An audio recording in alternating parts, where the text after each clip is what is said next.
Hello everyone, welcome in my YouTube channel Deepti Tutorials. Students, in this video we are going to discuss about the question answers of chapter 4, that is in the kingdom of fools.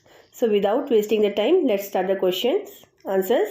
Your first question of the chapter is, what are two strange things the gurus and his disciple found strange in the kingdom of fools?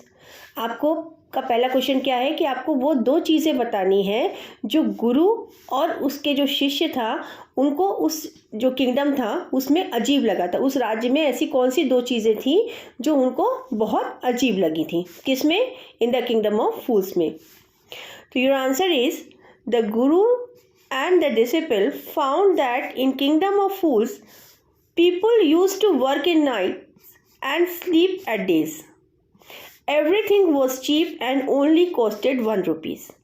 ठीक है, तो कौन सी दो चीज़ें गुरु और शिष्य को अजीब लगी थी? पहली तो ये अजीब लगी थी कि वहाँ पे किंगडम ऑफ फूल्स में सब लोग दिन में सोते थे और रात में काम करते थे। देखिए, नॉर्मली क्या होता है, हम लोग दिन में काम करते हैं और रात में आराम करते हैं, लेकिन किंगडम ऑफ फूल्स का क्या नियम था कि वहाँ पे जो लोग थे वो दिन में सोते थे और रात में काम करते थे।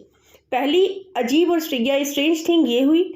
दूसरी क्या थी कि उन्होंने ये देखा कि दुकान में जाने के बाद वो जितना भी सामान खरीदो बट उसके लिए उनको कितना पैसा देना पड़ता था? मात्र 1 रुपी या फिर 1 डूडू। जो डूडू जो थी वो आपकी इनकी करेंसी थी। इन द किंगडम ऑफ फूल्स की जो करेंसी थी वो डूडू थी।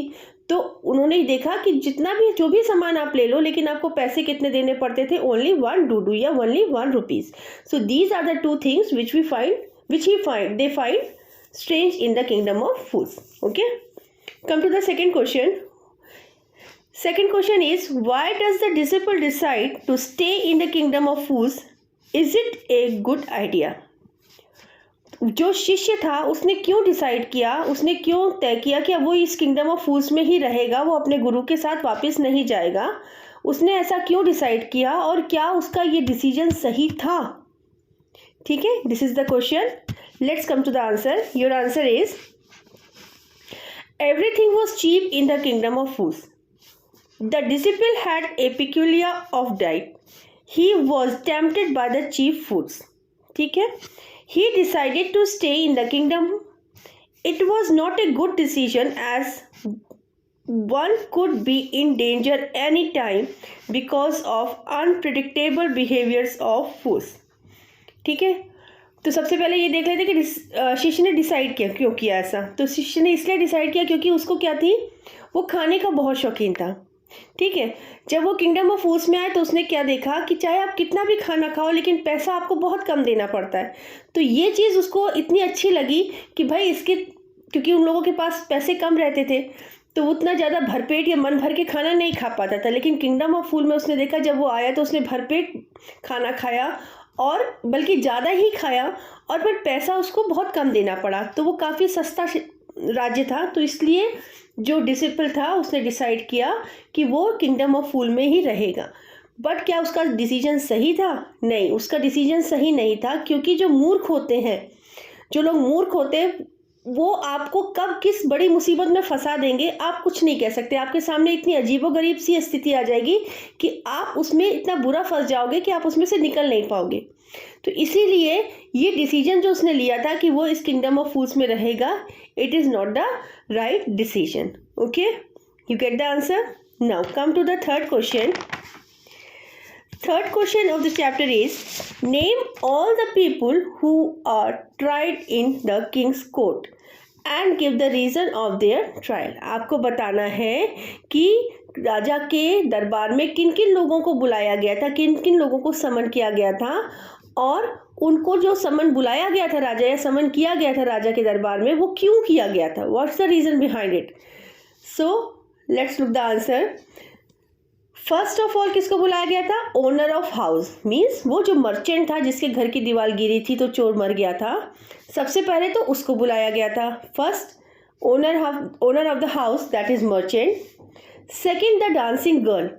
ठीक है, फिर किसको बुलाया गया था? उस नाचने वाली लड़की को बुलाया गया था जिसके घुंघरुओं की आवाज़ से वो जो मिस्त्री था उसका ध्यान भटका था और उसने कमज़ोर दीवार बनाई थी.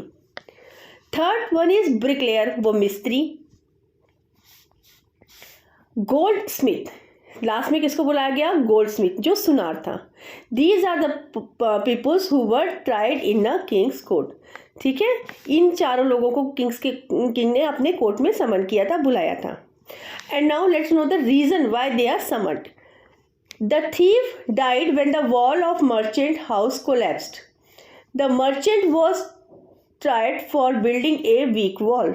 ठीक है, सबसे पहले मर्चेंट को क्यों बुलाया गया? क्योंकि मर्चेंट के ही घर की दीवार गिरी थी, जिसके कारण चोर की डेथ हुई थी। तो मर्चेंट को इसलिए बुलाया गया कि उसने अपने घर की दीवार इतनी कमज़ोर क्यों बनवाई, इसलिए उसको बुलाया गया। सेकेंड, किसको बुलाया गया था? ब्रिकलेयर को, उस मिस्त्री को। मिस्त्री को क्यों बुलाया गया था? क्योंकि मिस्त्री ही वो पर्सन था जिसने उस दीवार को बनाया था। तो उसने दीवार इतनी कमज़ोर बनाई कि वो दीवार एक आदमी के ऊपर गिर गई और वो आदमी मर गया। इस कारण उस मिस्त्री को किंग ने बुलाया था अपने दरबार में। तीसरा, उस लड़की को बुलाया जिसके घुंघरुओं की आवाज़ से उस मिस्त्री का माइंड डिस्ट्रैक्ट हुआ, भटका, और उसने वो दीवार कमज़ोर बना दी, ठीक से नहीं बनाई, अपना काम सही से नहीं किया। क्यों? क्योंकि उसको बार बार उस लड़की की जो आवाज़ें आ रही थी पायल की, उससे उसका ध्यान भटक रहा था। इस कारण वो दीवार अपनी अच्छे से नहीं बना पाया। इस कारण उस ब्रिकलेयर को बुलाया गया। एंड फोर्थ पर्सन हु बताइए? गोल्डस्मिथ, जो सुनार था। सुनार को क्यों बुलाया गया? क्योंकि लड़की के गहने उसने टाइम से नहीं बनाए थे। लड़की बार बार उसके घर का चक्कर काट रही थी, इसीलिए उसको बार बार घर के अंदर बाहर होने के कारण उसकी पायल की आवाज़ से उस ब्रिकलेयर का दिमाग डिस्ट्रैक्ट हुआ और उसने कमज़ोर दीवार बना दी। इसीलिए इन चारों लोगों को these are the reason why they are summoned in the king's court. Let's look at the question number 4. Who is the real culprit according to the king? Why does he escape punishment? आपके हिसाब से आपको क्या लगता है कि king क्या सोचता है कि किंग के हिसाब से कौन होता है जो सही मुजरिम होता है और वो मुजरिम पनिशमेंट से कैसे बच जाता है? How he escaped from punishment? Who was the real culprit and how he escaped from the punishment? So answer is the merchant's dead father was the one held responsible for making the wall. देखिए, ये जो दीवार बनी थी, जो उस मिस्त्री ने बनाई थी, वो कब बनी थी? उस जो मर्चेंट था उसके फादर के टाइम पे वो दीवार बनी थी, उसके फादर ने बनवाई थी। ठीक है, बट अब उसके फादर तो थे नहीं responsible for making the wall. But according to king, the merchant was the real culprit because he inherited all sins of his father. अब लेकिन राजा ने क्या देखा कि भाई देखो, जब भला तुम्हारे पिताजी के टाइम पे वो दीवार बनी थी, जो कुछ भी था, लेकिन उन्होंने क्या कहा, तुम उनके पुत्र बेटे हो, तो तुम्हारे अंदर उनके गुण और अवगुण सब आए होंगे, सब क्वालिटीज़ आई होंगी, कुछ बुराइयां भी आई होंगी। तो किंग ने कहा कि मेरी नज़र में रियल कल्प्रिट कौन है? जो मर्चेंट है वो रियल कल्प्रिट है। पर वो अपनी पनिशमेंट से कैसे बच गया? Because he inherited all sin of his father, he escaped the punishment because he was not fit for the stake. But उसकी किस्मत अच्छी थी और वो कैसे बच गया? वो स्टेक क्या होता है? ये एक मशीन होती है जिसमें लोगों को लिटाया जाता है, फिर ब्लेड के द्वारा काटा जाता है। ठीक है, तो जब उस मर्चेंट को उसमें लिटाया गया स्टेक में, तो वो बहुत दुबला पतला था, तो वो स्टेक में फिट नहीं बैठा, इस कारण वो पनिशमेंट से बच गया। ठीक है, so this is the answer. Now come to the next question. Your next question is what are gurus word of wisdom? When did the disciple remember them? गुरु के वो बुद्धिमानी भरे शब्द कौन से थे, और ये जो उनके शिष्य को ये शब्द कब याद आया उसको कि उसके गुरु ने उसको एक कुछ बताया था, समझाया था, वो उसको कब याद आया? Your answer is the Guru was full of wisdom. He new well that the unpredictable behaviour of fools could create danger any time. Guru's words were, "They are all fools. This won't last very long, and you cannot tell what they will do to you next." The disciple remembered the words when the man of king came to arrest him for execution because he fitted the stake. अब देखिए, आपको पता है कि जो disciple था उसकी कोई गलती तो थी नहीं बेचारे की, बस ये था कि वो खाने का बहुत शौकीन था, और जब वो इस राज्य में आया तो उसको खाना जो था सस्ता मिला, तो उसने ये डिसाइड कर लिया कि मैं इसी राज्य में रहूँगा, और उसने खूब खाना खाया, इतना खाना खाया कि वो उसका शरीर एकदम फूल गया. जब ये पूरा ड्रामा हुआ चोर का, तब जब मर्चेंट उस स्टेक में नहीं फिट बैठा तो राजा और मंत्री ने क्या आदेश दिया अपने सैनिकों को कि जाके इस राज्य में से जो सबसे मोटा आदमी हो उसको ढूंढ के लेके आओ, ताकि वो उसको हम उसी स्टेक में लिटाएंगे तो वो फिट बैठेगा।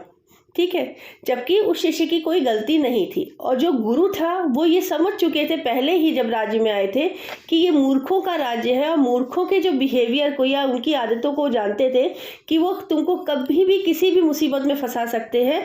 उनके कारण तुम्हारे ऊपर कोई भी बड़ी मुसीबत आ सकती है, जिसके बारे में ना तुमने सोचा होगा, ना तुम आगे कभी सोच सकोगे, पर तुम उनके कारण किसी ना किसी मुसीबत में ज़रूर पड़ जाओगे। और वही चीज़ शिष्य के साथ हुई। उसकी कोई गलती नहीं थी, he was quite innocent, but because of his health, उसकी बॉडी के कारण, उसके मोटापे के कारण आज उसकी जान पे बनाई थी, और उसको किसकी डेथ पेनल्टी मिलने वाली थी, क्योंकि स्टेक पे डाल के उसकी बॉडी को काटा जाता है ना। तो गुरुज वर्ड, और गुरु ने क्या बोला था, they are all fools, this won't last very long and you can not tell what they will do to you next. अब ये गुरु के कहे हुए बुद्धिमानी भरे शब्द उसको कब याद आने लगे शिष्य को, जब जो सैनिक आए राजा के और उन्होंने बोला उस आदमी शिष्य ने कि भाई मेरी कोई गलती नहीं है। तो सैनिकों ने क्या कहा, भले आपकी कोई गलती नहीं है, लेकिन ये हमारे राजा का आदेश है कि इस राज्य के सबसे मोटे आदमी को हमें पकड़ के लेके जाना है, तो भाई हम आपको पकड़ के लेके जाएंगे। इसीलिए जब उसके साथ ये इंसिडेंस हुआ तब शिष्य को याद आया कि नहीं, मेरे गुरु ने बिल्कुल सही कहा था कि इन मूर्खों का जो बिहेवियर है बिल्कुल इनप्रिडिक्टेबल है, और ये कभी भी कुछ भी मुसीबत तुम्हारे सामने लाके खड़ी कर सकते हैं। Okay, now the next and last question of the chapter, how does the guru manage to save his disciples life. गुरु ने अपने शिष्य की जिंदगी कैसे बचाई, अपने शिष्य को इस मुसीबत से कैसे निकाला। Answer, the Guru arrived on time to save his disciple's life by creating a drama. He told the king that it was not an ordinary stake, and whoever went to it first will become the king in next life. Second to die will become his minister. The king wanted this opportunity for himself. Thus, the Guru and his disciples were released. Okay. इसका answer का मतलब क्या हुआ कि देखिए, गुरु के अंदर शक्ति थी। जब जिस शिष्य ने उसको पुकारा कि भाई मुझे आके बचा लो गुरु, तो गुरु वहाँ पे आ गए और उन्होंने एक छोटा सा ड्रामा क्रिएट किया और अपने शिष्य को पहले ही समझा दिया। फिर उन्होंने राजा से क्या कहा कि राजा जी ऐसा है कि आप पहले मुझे मारो, फिर मेरे शिष्य को मारना। और इसी चीज़ के लिए दोनों गुरु और शिष्य राजा के सामने लड़ने का नाटक करने लगे। राजा को लगा कि भाई ऐसे कोई आदमी क्यों मरना चाहेगा, तो उन्होंने जब रीज़न पूछा गुरु से, तो गुरु ने क्या बताया कि देखिए महाराज, ये जो आपका स्टेक है जिसमें आप लिटाल के पनिशमेंट दोगे, ये कोई साधारण नहीं है, ये एक्स्ट्रा ऑर्डिनरी है, ये बहुत चमत्कारी है, और ये न्याय के जो देवता हैं ये उनका स्टेक है। और इस स्टेक के साथ एक जुड़ा हुआ है कि अगर आप, जो भी पर्सन इस स्टेक में सबसे पहले मरेगा वो इस राज्य का अगले जन्म में राजा बन जाएगा, और जो दूसरी बार मरेगा वो उस राजा का मंत्री बनेगा। तो देखिए, आप, मैं बड़ा हूँ क्योंकि गुरु बड़ा होता है, इसलिए मुझे अधिकार है राजा बनने का, इसलिए मुझे पहले आप उस स्टेक पे लिटा लो, मैं मर जाऊँगा, उसके बाद मेरे शिष्य को लिटालना, ताकि मैं राजा बनूँ और मेरा शिष्य मंत्री बने। जैसा कि आप जानते हैं कि मूर्ख होते हैं राजा और मंत्री दोनों, वो राजा मंत्री दोनों गुरु की बात में आ जाते हैं। तो राजा इस अपॉर्चुनिटी को नहीं छोड़, वो सोच सकता है कि मैं अपने राज्य का राजा दूसरे को क्यों बनने दूं, मैं अगले जन्म में भी इस राज्य का ही राजा बनूंगा और मेरा मंत्री बनेगा। तो इसीलिए वो गुरु और शिष्य को छोड़ देते हैं और उस पनिशमेंट में या उस स्टेक में पहले राजा जाके लेटता है, और उसके लॉयल जो सैनिक होते हैं वो उसको पहले डेथ पेनल्टी दे देते हैं, और उसके बाद उसके मिनिस्टर जो होता है वो लेटता है और उसको डेथ पेनल्टी दे दी जाती है। इसी तरीके से गुरु ने अपने बुद्धिमानी का परिचय देते हुए, अपनी बुद्धि लगाते हुए, उसने अपने खुद की भी जान बचाई और अपने शिष्य की भी जान बचाई। Students, here we finish the question answers of the chapter. अगर आपको वीडियो अच्छा लगा हो तो लाइक कीजिएगा, शेयर कीजिएगा और चैनल को सब्सक्राइब कर लीजिएगा। चलिए मिलते हैं नेक्स्ट वीडियो में। Take very good care of yourself. Bye.